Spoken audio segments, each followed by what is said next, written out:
Sin City, you know, the rumors about what Robert's next project were numerous. I heard everything from Godzilla to Madman. The one thing I had not heard was Frank Miller's Sin City.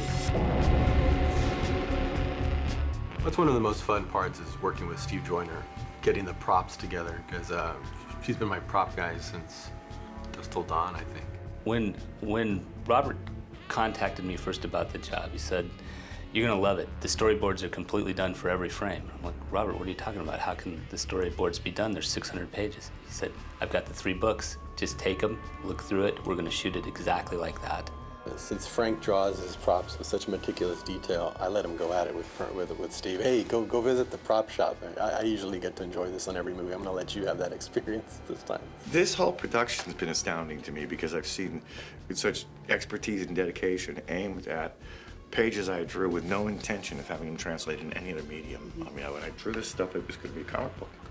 And that was it, so I don't fade. The thing that's very interesting about Frank is his drawings are so exacting and so specific.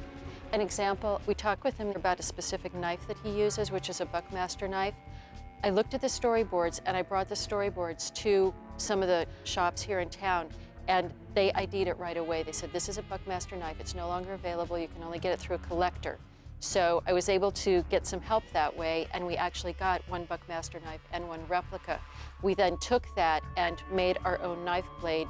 We wanted to modify it to make it look really mean and nasty. He draws based on life, but everything has a Basin City twist to it. It's Frank's own world, so it's slightly unreal. So he would go in and get to figure out what the props were going to look like and match them to his drawings, and I think he just ended up taking most of the props out of there by the end as souvenirs to his house.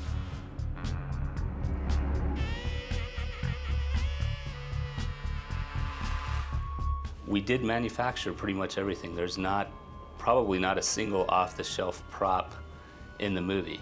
But here we have an example, obviously, of the beginnings of design for props that we make. These are some illustrations. This is the knife from the Yellow Bastard.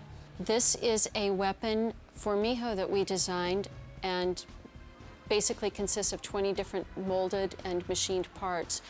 Very labor-intensive, but something we were really proud of, and it looks really cool. Basically, we've been going through the storyboards and finding out what elements need to be created for on-set, and those things that we have to design going with the rest of the book. We just go create a few designs, get them approved, and then take these drawings and make a 3D model of them. And these 3D models are what we use to create on the milling machines, which are molded and then painted and used in props for the movie.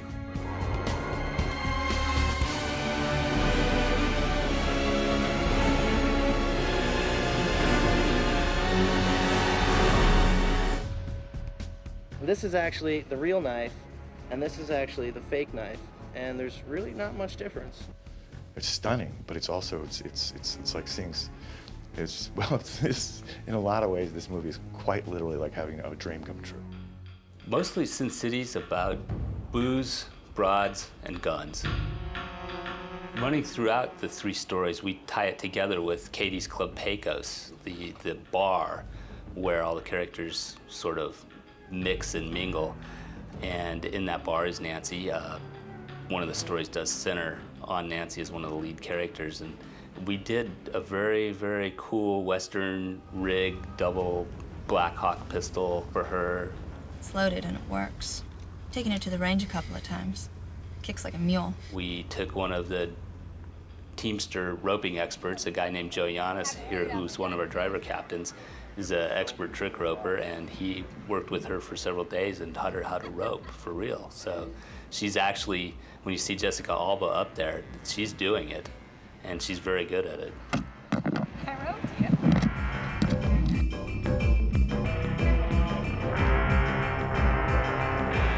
In Big Fat Kill, things that we made for Nick, Australian bullwhip, he had this amazing silver knife that he threatens Nancy with. Here we have the finished product of one of the props we were talking about. This is the knife for the Yellow Bastard. This milling machine cuts this out in 3D. This is the blade that we designed. This will now go into the mold shop where Marcus and Brandon are, and they will mold this and do castings. They can do all the scenic work, and within a couple of days have beautiful props for us. We are in the infamous mold shop. Basically what our job is to make stuff that doesn't exist or to duplicate stuff that already does. And typically when we get something that's purchased, we basically sort of make a box like you see back here, and it gets filled with silicone. And basically we pull two halves. And each side, as it's closed, forms a complete piece. We then pour plastic in this little hole here, and this is typically what comes out. So we have a lot of guns that Frank's drawn in the book. Because of the 50s nature of Frank's drawings, the cops, the characters in the books use a lot of revolvers. They use World War II Colt pistols, very classical lines. Frank contributed to some of the RoboCop films, and he drew in the RoboCop pistol in some of the scenes. So we had to go to Gibbons Entertainment of Burbank and find the manufacturer of the RoboCop guns and bring them in for Frank, and he was amazed to see them after so many years back in action. But again, we're matching the story panels exactly to the movie. So what he's drawn, we're bringing to life. This is basically silicone glass. As you can see, it looks like the real thing. It even its fragmentation, the pattern on it's great. It's a good example. Most of it, there was a car scene where I think Marv jumps through the front window. And when he does that, they basically have a whole bunch of this stuff loaded into an air cannon, and they just blast it at the guys inside the car. And this just makes sure that everybody's safe, nobody gets hurt, still looks real.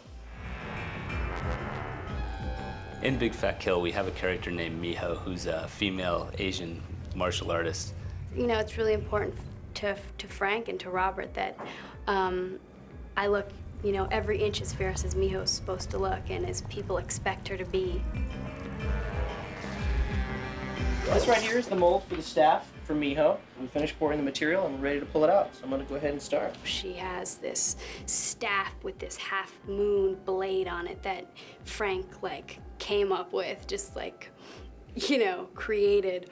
And it's so deadly because it has these, like, 3 different blades on it, and she uses that in one of the scenes. Nice. And a finished staff we have.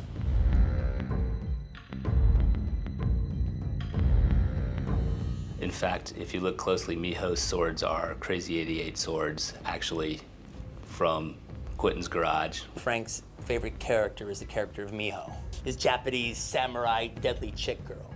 All right, well, he didn't know it, but I found out from Steve, the samurai swords she's using are Hattori Hanzo swords. They borrowed them out of my garage. All right, the 2 bamboo things that she has, that's from Kill Bill. The 2 samurai swords are from Kill Bill. And not only from the Kill, they were in my garage. You know, Frank is like fetishistically in love with Miho. And I go, you know, you realize, don't you, that Miho uses Hattori Hanzo swords? And he goes, really? And I'm describing, I go, well, of course she uses Hattori Hanzo swords. I spent a whole movie saying that, like, you know, he's the greatest swords maker in the world. Miho wouldn't mess around with anything, but she wouldn't slice a sandwich without a Hattori Hanzo blade. When we shot Kill Bill, we made 118 different styles of sword. We spent $65,000 making the swords, the fighting swords, the sheaths, just the sword budget alone. All of these were made in Japan at a martial arts facility in Siki City, which is a city famous for its knife steel. And we've had a lot of collateral from those swords. We got Kill Bill Volume 1 and 2 out of it, and now we have Sin City, so.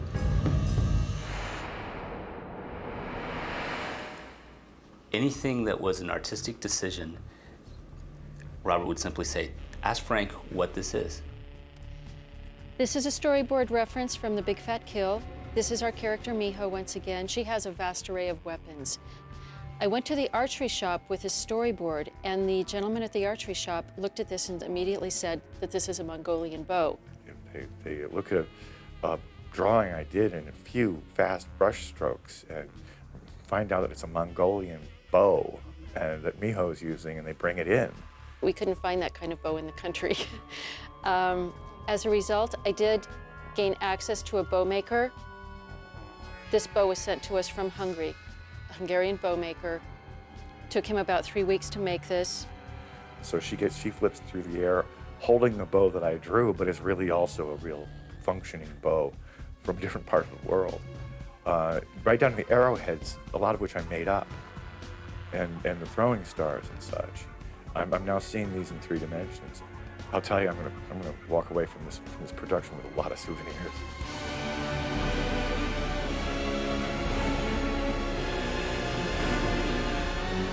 I think people that are fans of Frank Miller's will see him in every shot, even though this is a Rodriguez movie.